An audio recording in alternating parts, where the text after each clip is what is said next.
your forecast first. Sponsored by Matex Heating, Cooling, and Plumbing.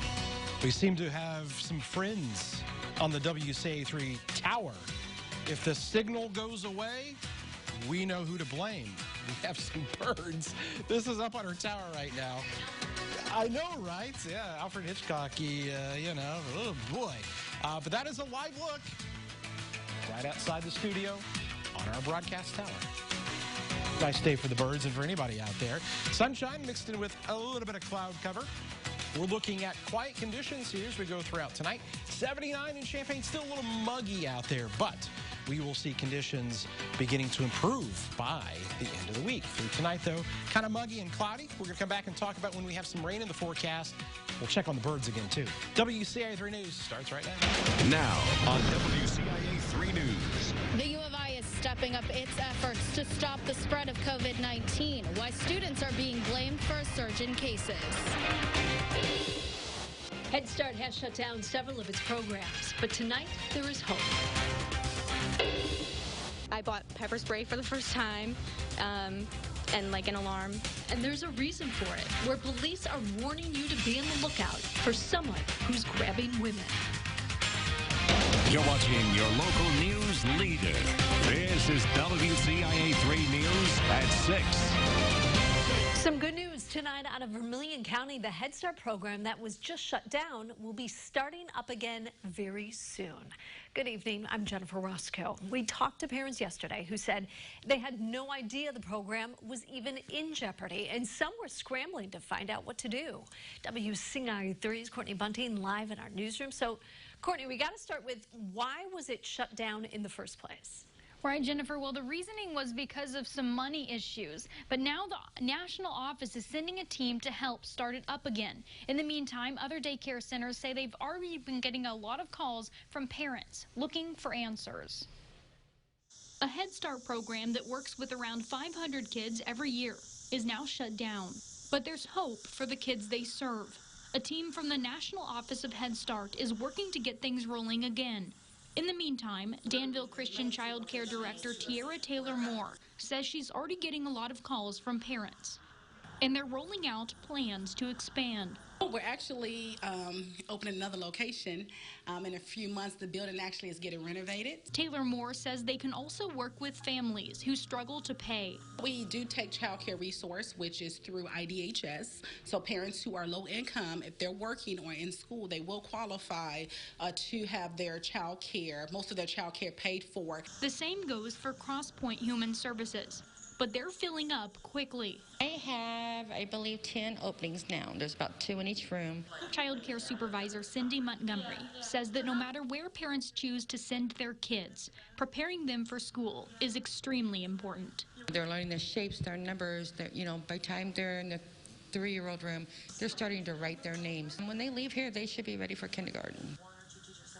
There's no word on when exactly Head Start will be starting back up there, but they say it should only be within a few days. Reporting live in the newsroom, Courtney Bunting, WCIA 3, your local news leader. Courtney, thank you. Now, a lot of the same people who work for that Head Start location will be rehired. They'll just have to meet all the requirements. Right now, Head Start is trying to find a new grantee that'll take place of East Central Illinois Community Action Agency. They used to be in charge of Head Start there. There's an update to the U of I and its plan to control the spread of COVID on campus. The U of I is now facing an emergency. A surge in cases and students has caused the school to make strict rules for the next 2 weeks. If students don't comply, in-person classes could be shut down.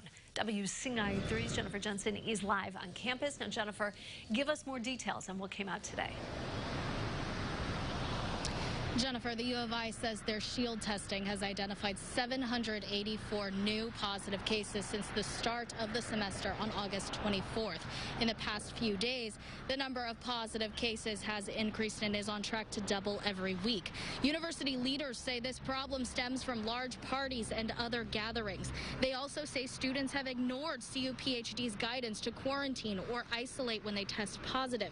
More than 100 students and several organizations are facing discipline, including including 2 students who were suspended.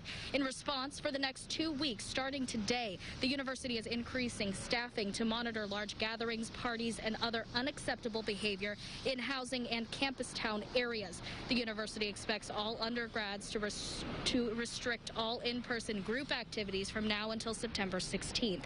They say students should only leave their homes for essential needs like going to class, getting food, going to work, or getting tested for COVID-19. The problem is the math is brutal, that a small number of students can cause an extraordinary level of damage if they choose to willfully break the law. And yes, they should be held accountable, and the students are the ones who are doing the right thing are the biggest advocates for them being held accountable. There is a confidential web form for U of I and students and staff to report violations. Today, the university launched SHIELD Team 30 to more quickly identify and contact undergrad students who have tested positive. Now, university leaders held a press conference about this today. Many questions were answered on what led up to this decision. So we'll have more details on that coming up tonight at 10. Live in Urbana, I'm Jennifer Jensen, WCIA 3, your local news leader. They're trying to protect everything that they've worked for with this, with the COVID testing that they've set up twice a week for everybody on campus. All right, thank you so much. Urbana is also stepping up efforts to stop the spread. The mayor has signed an emergency order extending the suspension of public event permits through November 1st. Diane Marlin says large public gatherings promote the spread of COVID-19 and threatens the health and safety of people in our community. This order applies to any events that would be held on city-owned, leased, or operated property. Now, the state saw a jump in the positivity rate over the past 7 days. It went up 0.2% to 4.5%. The state is reporting more than 2,100 new cases. There are now 238,000 plus overall. 27 more people have died. That includes individuals from Ford, Christian, and Macoupin counties. Illinois has suffered almost 8,100 deaths. Coronavirus concerns have shut down an apartment at Christie Clinic. An employee at the OB/GYN office downtown Champaign tested positive. The worker wasn't somebody who worked with patients. Christie Clinic staffers have undergone contact tracing and COVID testing. The 2-day shutdown was for increased cleaning and sanitation. Officials say members of the public shouldn't have to be tested.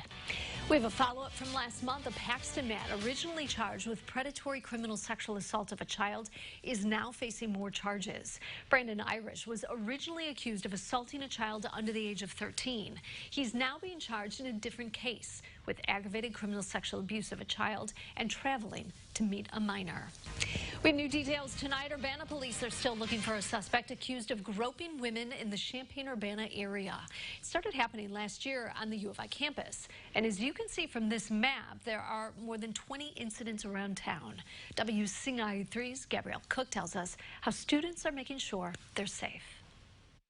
Freshmen in college are usually thinking about where their first class is, but one freshman tells me because of recent incidents, she wants to make sure she's prepared. I'm more on my own now. I bought pepper spray for the first time and like an alarm, things like that. So I knew coming into college that I would have to be taking care of myself. Police say there have been 19 reports of women being groped from April 2019 through last month. In most cases, the women were walking alone and were attacked from behind. U of I student Gabriela Arribas says being aware of her surroundings has become a second nature. We've had to be careful, like if there was a guy around, we could never run alone. It's just kind of something that I've lived with as a woman. I feel like we live with all the time, so it's very upsetting, but it's like not new. Urbana police are working with U of I police to investigate. In the meantime, they want to make sure students know about the Safe Walk program.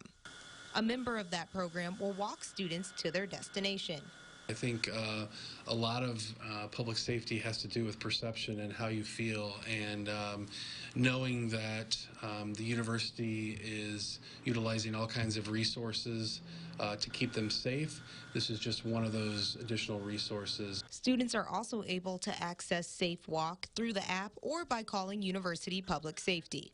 In Urbana, I'm Gabrielle Cook, WCIA 3, your local news leader. Police are urging you, if you see something, say something. You can contact the police department or Crime Stoppers. We have both of those numbers on our website at WCIA.com. First step to possibly disciplining or expelling Speaker Madigan has been taken, what Republicans did today and also tonight. It's not atypical of a first day of school. That would be an understatement. Find out what kept some kids from getting to class on time. Well, we've got one bird left, still hanging out there. They heard me talking. The small ones have flown. Whoa, there you go. Oh, I'm Pete. Oh, you get one. We just watched this all day, couldn't we? I put food up there. That's why they're there. Right? Pretty nice out there right now. We're going to talk about how things are about to change as we head towards the weekend. Birdwatch 2020 continues.